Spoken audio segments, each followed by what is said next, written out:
কবরের জীবনটা আসল জীবন। বিশ্বনবী দোয়া করতেন, আল্লাহুম্মা ইন্না নাউযু বিকা মিন আযাবিল কবর। আল্লাহ, আমি আপনার কাছে কবরের আযাব থেকে পানাহ চাই, কবরের আযাব থেকে বাঁচতে চাই। এই কবরের মধ্যে অনেক ফিতনা হবে, অনেক সুয়াল হবে। কবরে প্রশ্ন আছে না নাই? কথা বলেন। প্রথম প্রশ্ন জিজ্ঞেস করা হবে, মার রব্বুক, তোমার রব কে? বলেন, আমাদের রব কে? ওয়া মা দীনুক, তোমার ধর্ম কি?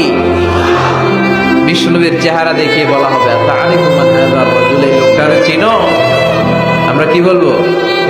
আমরা চিনি, উনি আমাদের প্রিয় রাসূল মুহাম্মদুর রাসূলুল্লাহ সাল্লাল্লাহু আলাইহি ওয়াসাল্লাম। এরপরে জিজ্ঞেস করা হবে, এগুলো কোত্থেকে শিখলা? আমরা বলবো, কোরআন থেকে। ফায়ুফসাহু লাহু কবরুহু ৭০ যিরাআন। সুন্দর সুন্দর উত্তর করতে পারলে আপনার কবরটারে ৭০ হাত লম্বা করে দেওয়া হবে।